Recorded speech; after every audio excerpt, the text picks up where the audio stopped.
Conexões da Engenharia. Carros de Fórmula 1. Um carro de Fórmula 1 tem um único propósito: correr o mais rápido possível em um circuito ao longo de 300 quilômetros num domingo. Tudo o que vemos é projetado para melhorar o desempenho, reduzir o peso e ganhar milissegundos no tempo de uma volta. Os materiais, o motor e a forma. Dizem que a aerodinâmica sofisticada prende esse carro à pista tão bem que ele poderia atravessar o túnel de Mônaco de cabeça para baixo. Teoricamente. Mas o fato é que não há nada supérfluo nessas máquinas, nada que não o faça andar mais rápido, ficar na pista ou parar rapidamente. É por isso que não tem espaço para bagagem aqui ou um mapa. O resultado é uma máquina de puro sangue que tem a metade do peso de um carro pequeno. Mas ainda assim é um carro e faz as mesmas coisas que os carros comuns. É apenas muito rápido, muito mais caro e sem os indicadores. Talvez você pense que o carro de Fórmula 1 tenha um motor monstruoso, mas o motor é menor que de muitos carros de passeio, com apenas 2,4 litros. O segredo é a precisão, não a força bruta. E essa precisão é audível. É o som característico de componentes se movendo numa velocidade que destruiria um motor comum. O coração de qualquer carro com um motor de combustão interna, seja um carro de passeio ou de Fórmula 1, é esse. É o pistão no cilindro. Cortamos o cilindro para você ver o que acontece. E começa com uma explosão do combustível aqui. Essa é a combustão interna do motor de combustível interna. O gás se expande e empurra o pistão para baixo dentro do cilindro. Isso faz duas coisas. Gira o virabrequim na parte inferior, fazendo outro pistão subir, pronto para a explosão que vai continuar o processo. E a rotação do virabrequim é o que gira as rodas do carro. Você pode aumentar a potência aumentando o número desses pistões e dos cilindros e aumentando as RPMs, o número de vezes por minuto que o pistão sobe, desce e gira o virabrequim. Embora os motores de Fórmula 1 sigam o mesmo princípio básico de um motor comum, um pistão subindo e descendo dentro de um cilindro, o motor no seu carro iria literalmente explodir se atingisse a metade das rotações de que um carro de Fórmula 1 é capaz. O calor e a pressão seriam altos demais. Vejam qual foi a solução adotada pelos engenheiros da Fórmula 1. Eles aproveitam mais cada explosão aqui em cima graças a um enorme avanço no desenvolvimento da artilharia. Motores de combustão interna são como canhões. Ambos usam uma explosão numa extremidade para impulsionar alguma coisa ao longo de um tubo. É o mesmo processo, mas um efeito muito diferente. Para tirar o máximo proveito da explosão, é preciso reduzir o efeito do deslocamento horizontal. Nada bom para um canhão ou para um motor sofisticado. Para descobrir o motivo, vim a um local típico e glamuroso da Fórmula 1 me encontrar com o perito em artilharia Nick Hall. Então esse é o ponto em que a tecnologia da Fórmula 1 e a história da artilharia militar se encontram. O que precisamos para ele ficar bom?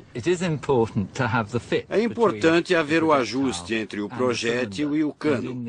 E no início da história da artilharia, como não era possível fazer um cano com muita precisão e não dava para fazer uma bala de canhão perfeitamente esférica, era preciso haver um vão para que a bala não entalasse.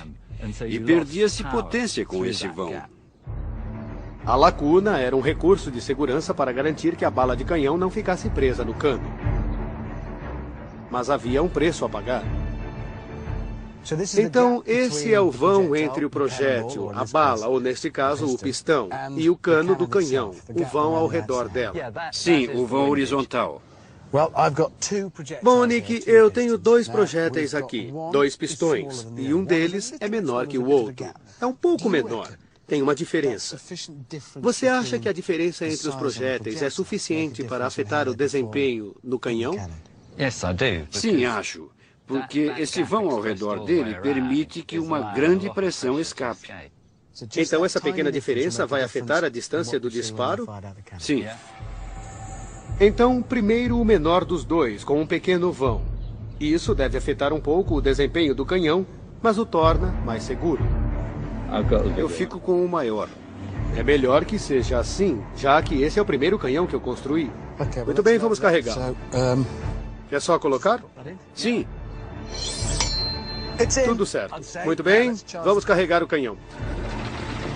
Meu canhão armazena ar a uma pressão de 5 bares, ou cerca de 5 kg força por centímetro quadrado. Quando ela for liberada, vai lançar o projétil no nosso campo de testes improvisado. O canhão está carregado. Sim. Vou fazer a contagem. Para que eu possa correr. 3, 2, 1. Já. Certo, se estiver pronto, em 3. Nunca disparei um canhão. Você já disparou muitos. É. Vou fazer bem rápido. 3, 2, 1.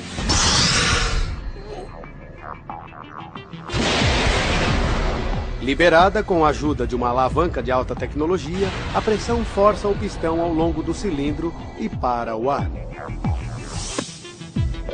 Funcionou, não? Foi muito bom, não? Esse foi o projétil menor, então vamos marcar onde caiu. Isso mesmo, vamos lá.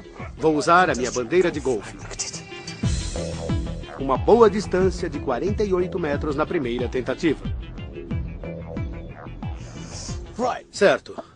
Bom, o objetivo não é demonstrar a eficácia do meu canhão de ar, mas foi muito bom. Nada mal.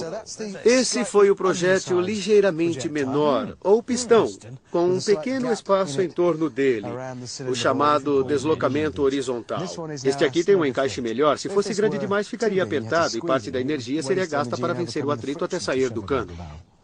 Sim, mas aqui temos uma usinagem muito boa. Uma das melhores. Muito bem. É bem justo. Na verdade, o encaixe é tão bom que precisa de uma certa ajuda. Com o pistão no lugar, a pressão do ar é ajustada exatamente para 5 bares, como na tentativa anterior. Não há nenhum espaço neste caso, nenhum vão de segurança no meu canhão de alta pressão caseiro. Muito bem, o canhão está carregado. Colocamos o projétil no cano. Eu vou ficar um pouco mais longe porque eu estou um pouco mais nervoso. Não há deslocamento horizontal aqui. Eu vou no 3, 2, 1. Certo, está bem. Pronto, 3, 2, 1.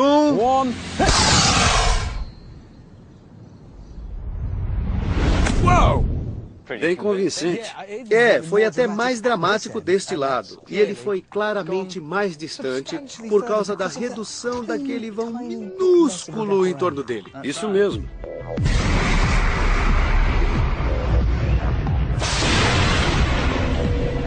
Assim, exatamente a mesma força lançou muito mais longe. E tudo por causa de um melhor ajuste. Ótimo!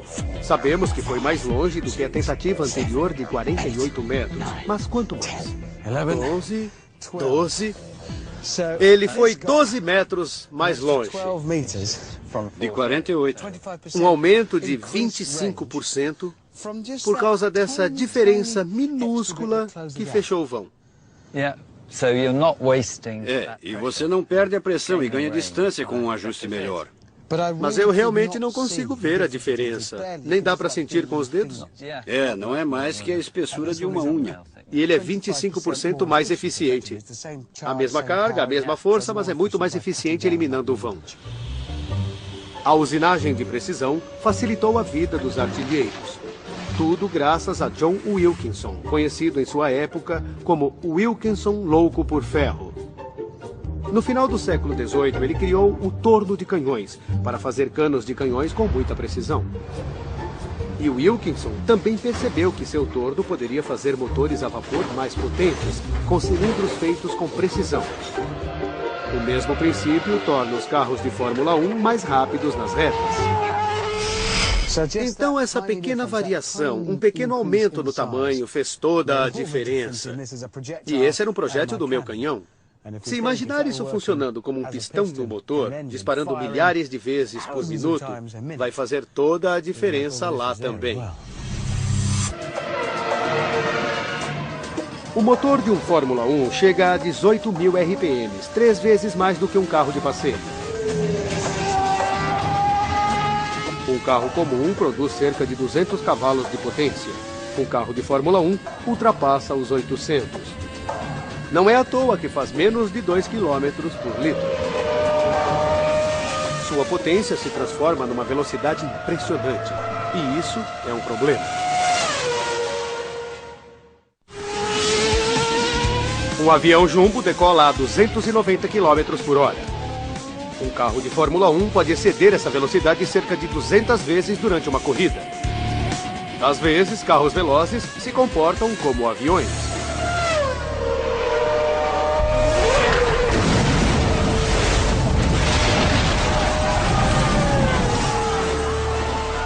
Manfred Wilkenhock teve sorte de sair ileso desse acidente na Alemanha em 1980.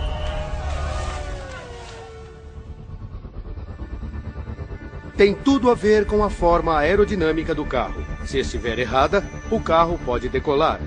Se estiver certa, ele vai ganhar corridas.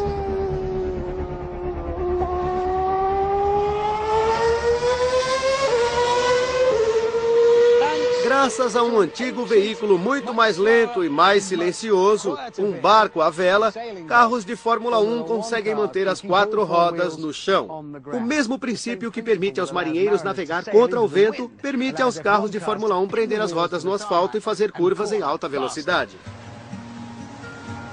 Velejar na direção do vento é relativamente fácil. Basta abrir a vela e o barco será levado. Velejar contra o vento é mais difícil. Mais de 2000 anos atrás, marinheiros árabes dominaram a técnica, mudando a forma de suas velas. A solução foi uma vela triangular, porque ela é uma espécie de asa, como explica o especialista em aerodinâmica Phil Rubini. Phil, eu conheço o conceito da asa, que gera sustentação, mas como uma vela pode ser como uma asa? São totalmente diferentes.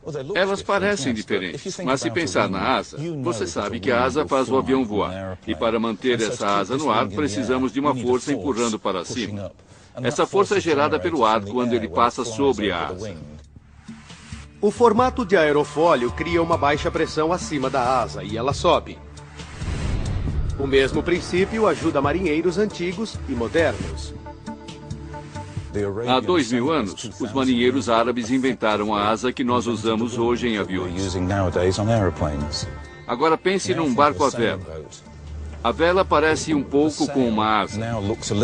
E à medida que o barco navega através da água, o ar flui sobre a asa. A exemplo da asa, a vela cria uma área de baixa pressão e o barco tende a se deslocar na direção dela. Na verdade, de lado. Colocando-se uma quilha plana, o barco não se movimentará de lado, mas para frente, contra o vento. E esse formato da vela ajudou os engenheiros da Fórmula 1.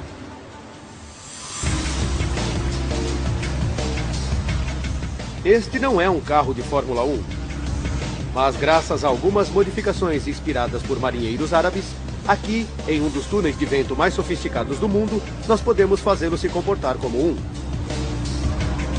Carros velozes usam a aerodinâmica para pressioná-los para baixo para parecerem mais pesados.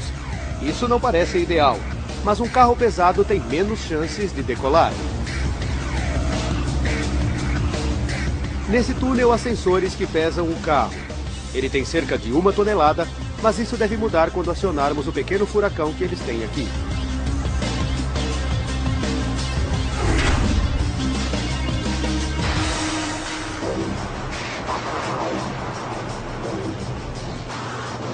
O vento, pressionando para baixo as asas invertidas, cria uma força descendente.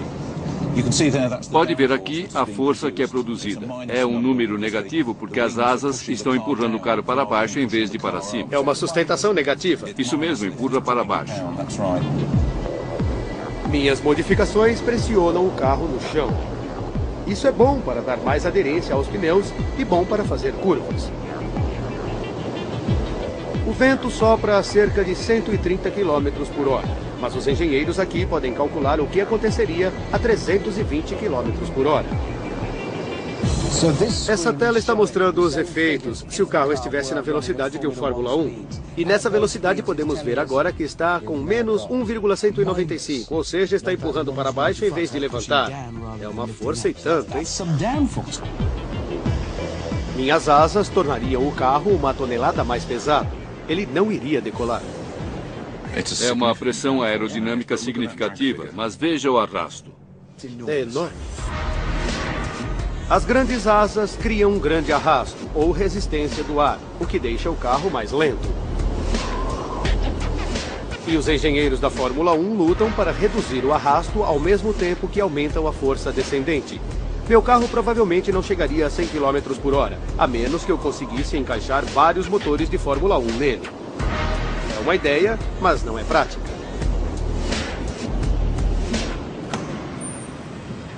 Muito bem, algumas coisas foram comprovadas aqui.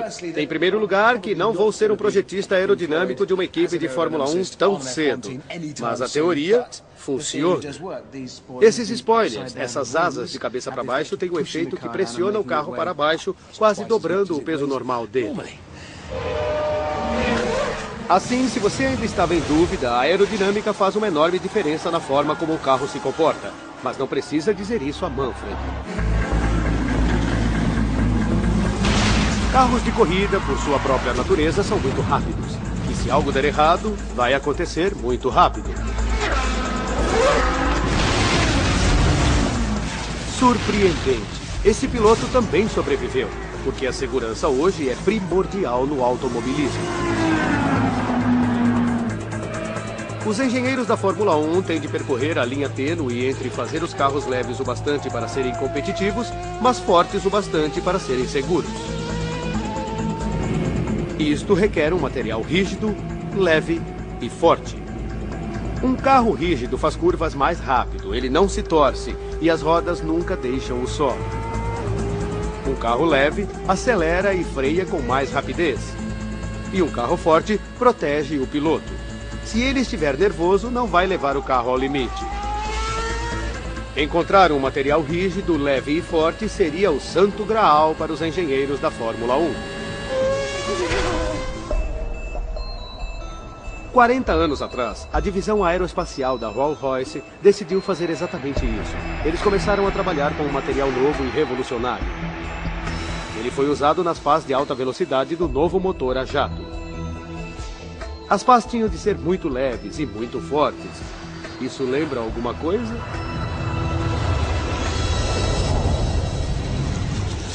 Assim como os engenheiros da aviação, os projetistas da Fórmula 1 estão sempre em busca de materiais mais fortes e mais leves.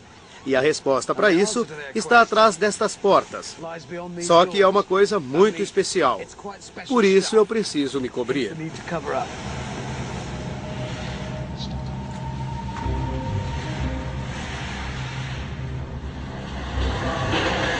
Talvez não seja surpresa que isso aqui não se pareça exatamente com uma fábrica da Revolução Industrial. É tudo muito limpo, organizado e quieto aqui. Mas o que eles estão fazendo é capaz de suportar um tratamento muito duro.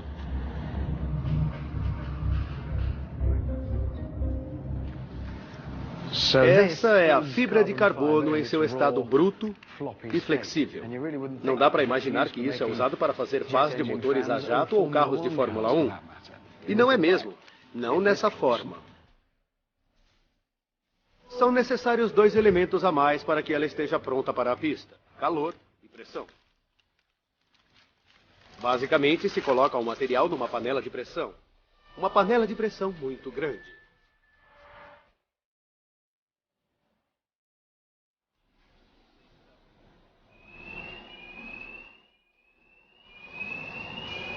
É grande a porta desse forno.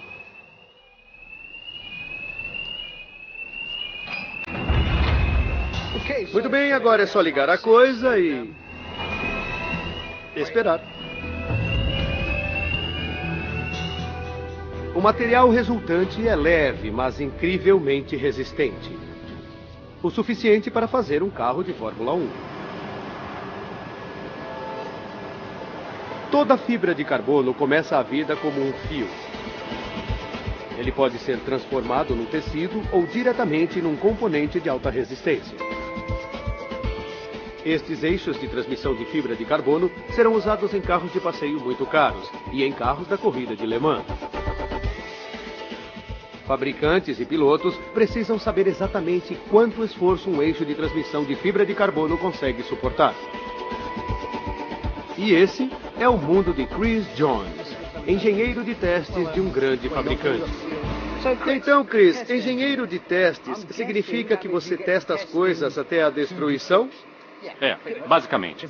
Acho que você pode me ajudar, porque eu sei que a fibra de carbono é usada na Fórmula 1 por ser leve e por ser forte. É. Mas como isso se compara com outros materiais? É aí que você pode me ajudar. Bom, nós temos aqui 2 eixos. Quer levantar? Esse é de aço. De aço? É. Então esse grande pedaço de metal liga o motor com as rodas, por isso toda a potência passa por aqui. Isso. Ao longo do carro. Entendi. E aqui temos o equivalente em fibra de carbono da mesma coisa. Então, se você quiser erguer... Não pesa quase nada. Obviamente, se a fibra de carbono, se isto for tão forte como o aço, não há dúvida, porque isso é muito mais leve. Você usaria isso. Exatamente. Mas pode me dizer o quanto? Pode me mostrar se é tão forte quanto este? Podemos fazer isso. O que quero saber é... Podemos quebrá-los? Podemos tentar. Tá bom, vamos lá. Esse equipamento utiliza o torque ou força de torção para testar materiais até quebrar. Os sensores nos dizem exatamente quanta força ele suportou antes de partir. Quando isso funciona com potência máxima, quanto torque ele gera? Ela consegue gerar 8.000 newtons-metros. Não é o tipo de dispositivo onde você gostaria de prender a gravata, não é? Não mesmo. Para se ter uma ideia, você precisa de 2 newtons-metros para inserir o saca-rolhas na rolha da garrafa de vinho. Essa máquina produz 8.000. É muito torque. Essa peça plástica e os óculos nos protegem das forças imensas geradas aí dentro, não é mesmo? Essa é a ideia. Certo, muito bem. Um pouco mais para trás, talvez. Está bom aí. Tá bom. Muito bem. Está ligada. Os números estão aumentando. É, eu estou vendo. Estão aumentando rapidamente. Mas isso é muito torque. Se você olhar aqui, pode ver a extremidade da máquina torcendo. Já está cedendo, veja. Aqui? Está cedendo e está prestes a romper. A qualquer segundo vai quebrar. Mesmo? Está deformando, está estrangulando. Estrangulando? Eu sei o que está pensando, mas aqui isso significa que a seção transversal do material está ficando mais fina. É uma indicação de que ele está prestes a romper. Ah, olha só, lá vai. Já era. Acho que podemos parar. Está destruído. Acho que está. Você quebrou. Quanto aguentou? 1.376 newtons-metros. Mais de 1.300 newtons e virou um saca-rolha. É verdade. Impressionante. Aí está.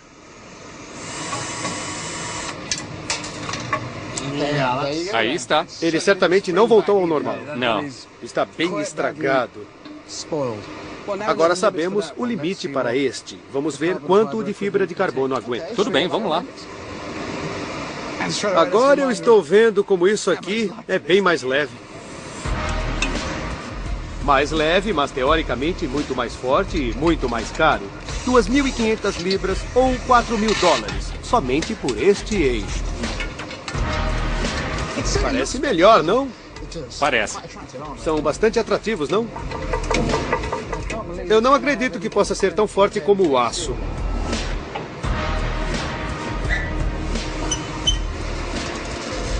Vamos ver o quanto isso aguenta. Muito bem. Então, 1.376 é o alvo. Se chegar a isso, ele iguala ao aço, que é muito mais pesado. É isso aí. Manda ver.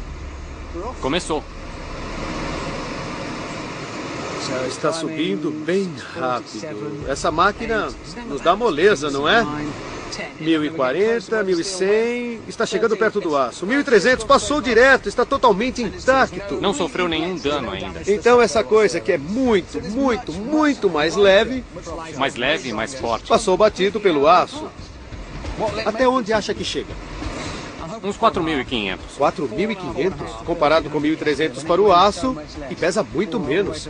Estamos a caminho disso. 4.200, 300, 400... Eu ia perguntar o que acontece quando quebra. É isso que acontece quando quebra. E eu não me assustei. Até onde chegou? Chegou a 4.728 newtons-metros. O aço chegou a 1.300. E é muito mais forte que o aço. E não vamos esquecer que ele é feito desse material, fios.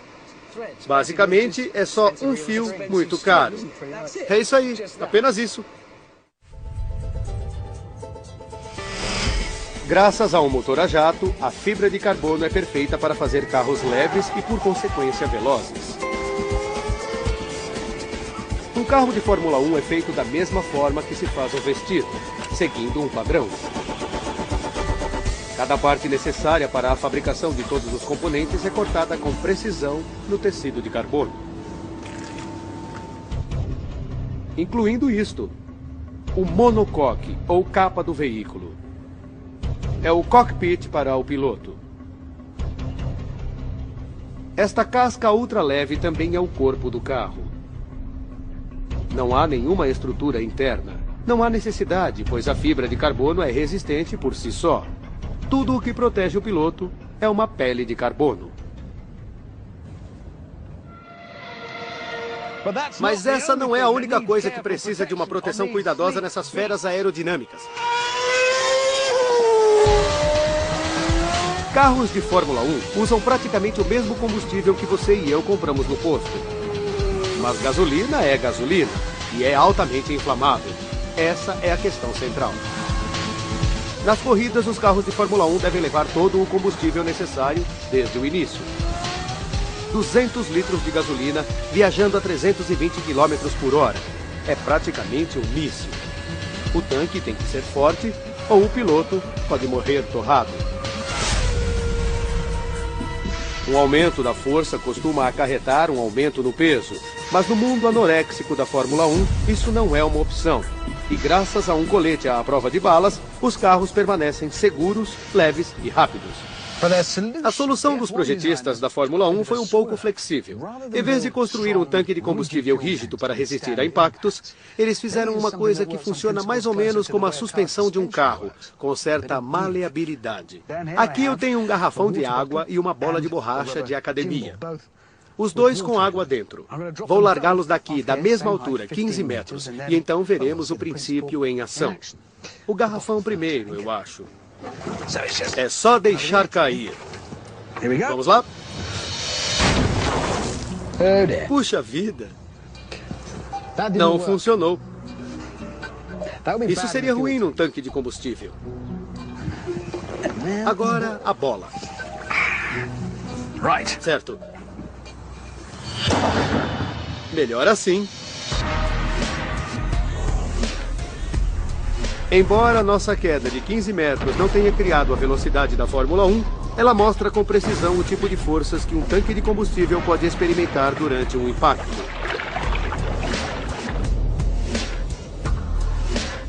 Um material leve e flexível que se dobra e absorve o impacto parece ser o ideal, mas aparentemente não é fácil fazer algo flexível e forte. O professor Paul Hogg é um especialista em materiais da Universidade de Manchester. Paul, o que eu acabei de demonstrar é uma solução. Por que os tanques de combustível da Fórmula 1 não são feitos de borracha? Tudo bem, é maleável e vai suportar esse tipo de carga de impacto.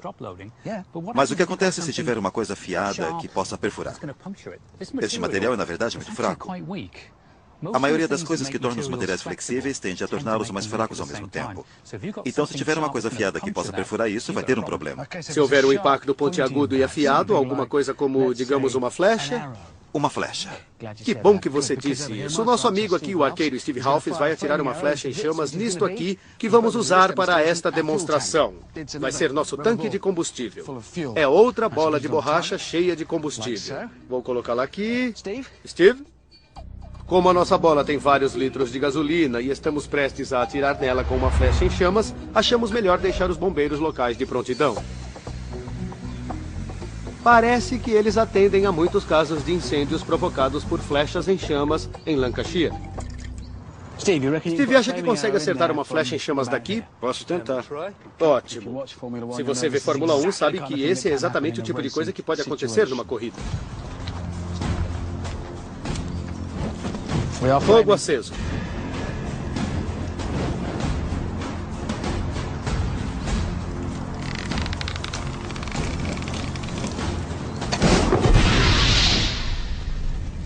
É.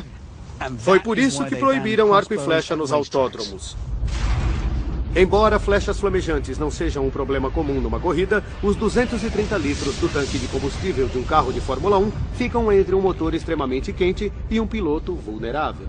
Qualquer vazamento pode provocar uma bola de fogo.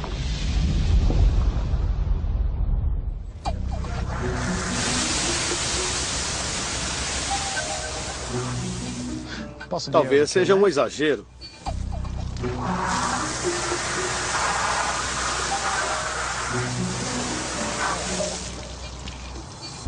Não funcionou, não é? Não mesmo. A borracha não serve, é flexível. Mas não é forte o suficiente, sobretudo quando você tem um ponto de carga sobre ele. O que poderia acontecer num acidente, não uma flecha, mas um pedaço de metal poderia penetrar. Então, como podemos fazer uma coisa que seja ao mesmo tempo forte e flexível? Temos um pequeno problema aí. Sabemos que coisas que tornam os materiais flexíveis tendem a deixá-los fracos. E o oposto também vale. Se quiser fazer uma coisa muito forte, ela fica muito rígida. Temos um truque que podemos usar nos materiais e usamos muito. O segredo é fazer as coisas muito finas. E se usarmos um material muito forte numa fibra, ela será muito fina e muito flexível. Isto é Kevlar, que é um material muito forte, na verdade, um material muito duro. Mas na forma de fibra, é muito flexível, como você pode ver aqui. O Kevlar é tão resistente à perfuração que tornou-se sinônimo de blindagem e coletes à prova de balas. Ele foi inventado em 1965 pela química Stephanie Kwolek, como uma alternativa mais leve para as bandas de aço dos pneus.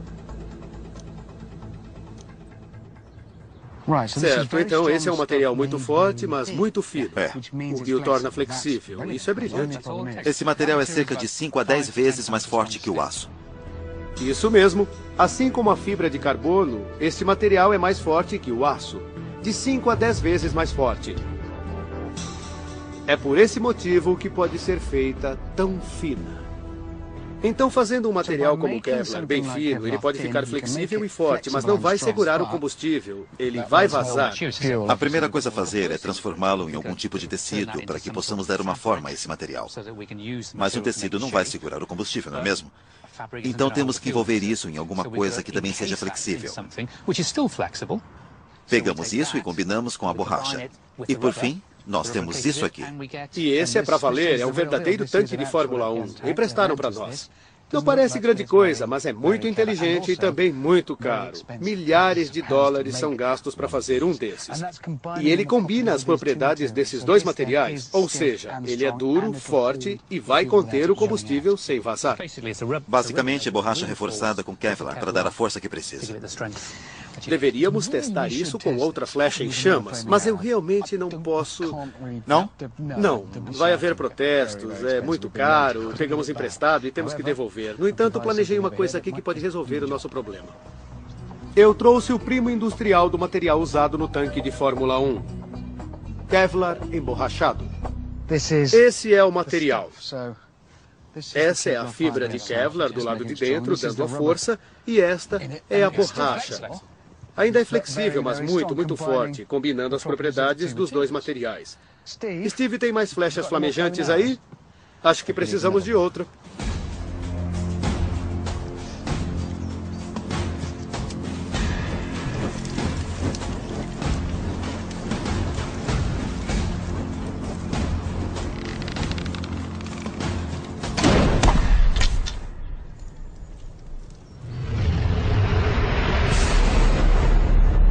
Mesmo deformando visivelmente a borracha, a flecha não consegue furar o Kevlar. O tanque não fura, o combustível não vaza e o piloto fica seguro. Funciona. É uma situação incomum, mas os princípios são exatamente os mesmos. Os dois materiais trabalhando em conjunto criam algo flexível e forte. O mais importante é que meu combustível está seguro naquela bola de borracha porque é caro. Graças à blindagem pessoal usada em combate, o piloto de Fórmula 1 sabe que o combustível atrás de sua cabeça vai ficar no lugar certo.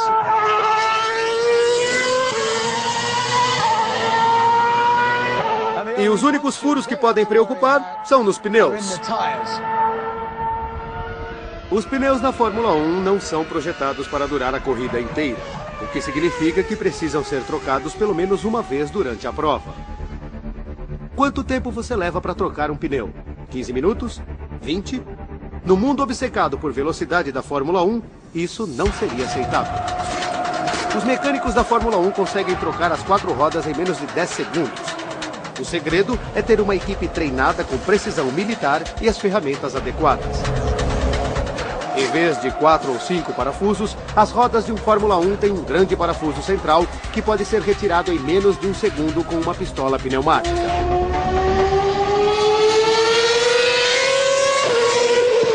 Olhando um carro de Fórmula 1, podemos pensar que somente cientistas espaciais e engenheiros estão envolvidos na criação de um deles. Mas não podemos esquecer o papel fundamental desempenhado pelos ferreiros pré-históricos.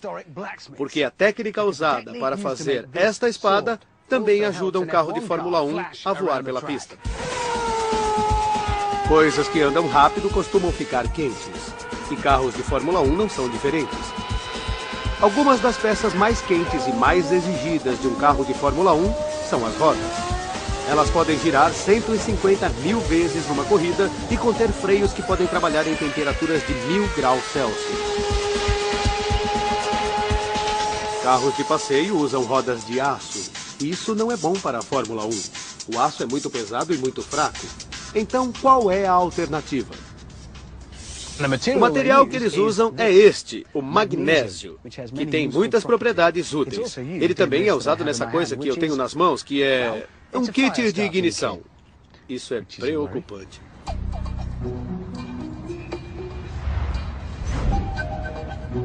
Caso você não acredite nessa propriedade do magnésio, achei melhor ficar bem longe dos caros carros de Fórmula 1 para demonstrar.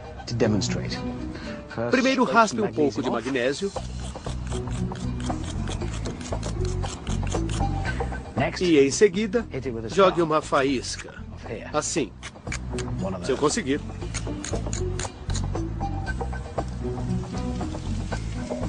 Você iria querer isso nas rodas do seu carro de Fórmula 1.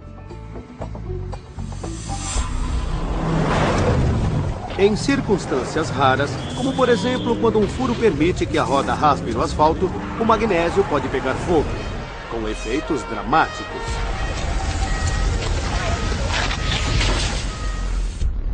Então, por que alguém usa magnésio para fazer as rodas de carros de corrida? O mesmo motivo de sempre. O magnésio é forte e leve. Em carros de Fórmula 1, a força e a leveza vencem o pequeno risco de incêndio. Por isso, ele é usado. O magnésio suporta as tensões da aceleração rápida, das curvas em alta velocidade e da frenagem. Mas, para torná-lo ainda mais forte, os engenheiros da Fórmula 1 emprestaram uma antiga técnica de manipulação do metal.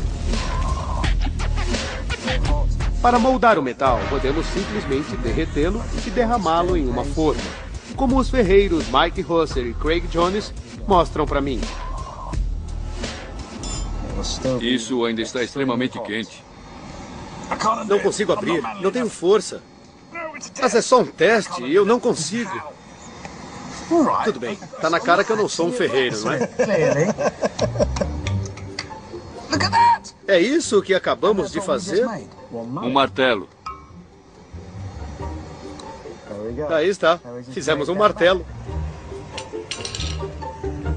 E não são apenas coisas simples como martelos que podem ser feitas assim. Também objetos mais ornamentados, como a minha espada aqui. Vejam, é ferro fundido. Realmente muito delicada e inteligente. Também feita num molde. Meu senhor, deixei cair minha espada. E eu acho que acabei de mostrar uma fraqueza. Algumas coisas são melhores em processos diferentes. Felizmente, eles podem fazer isso aqui também. Sim. Felizmente, para espadachins desajeitados e rodas de Fórmula 1, há outro processo que leva a um produto final muito mais forte. A antiga técnica da forja. É basicamente bater? Vai batendo, trabalhando as bordas. Forjar é dar forma ao metal usando forças de compressão localizadas. Ou bater repetidamente num pedaço de metal com um martelo grande. Então, isso é forjar? O processo alinha os grãos internos do metal, o que o torna naturalmente forte. Agora coloque de volta no fogo. Precisa aquecer de novo. Ao contrário, no metal fundido, os grãos são distribuídos de forma aleatória, criando pontos potencialmente fracos. Vamos fazer o seguinte, enquanto ninguém está olhando, não querem endireitar isso aqui para mim? Endireitar? Só dar uma corrigida para acabar com isso.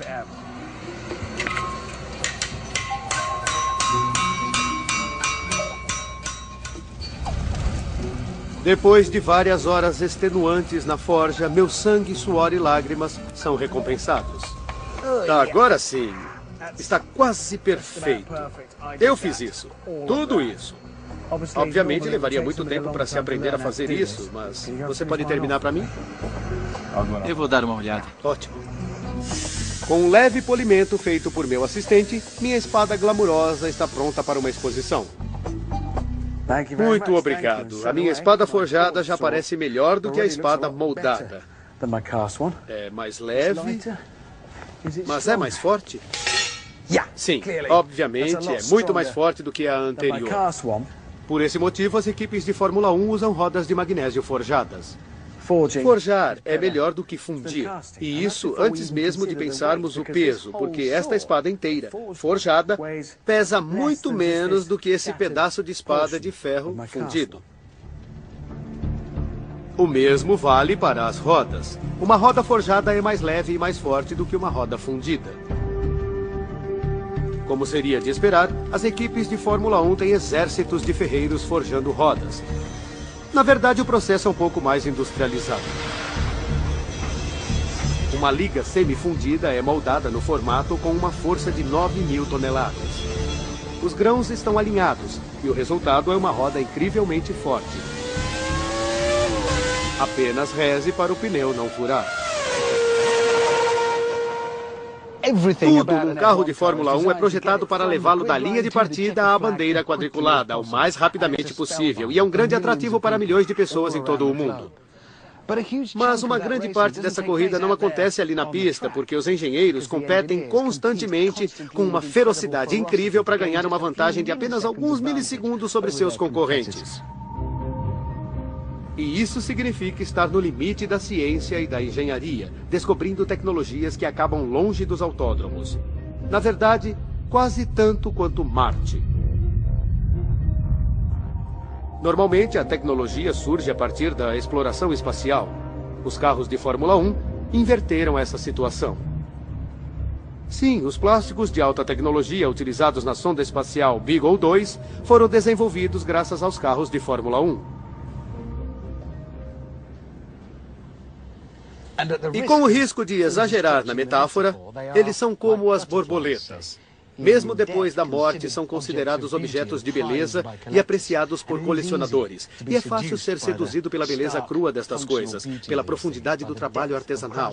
Mas é bom lembrar que eles devem sua existência a algumas conexões da engenharia surpreendentes. O primeiro canhão realmente preciso, a primeira asa, um motor a jato. A qualquer segundo vai romper. É mesmo, olha só! Uma blindagem pessoal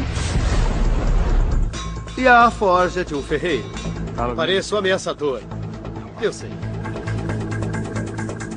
Versão Marshmallow São Paulo.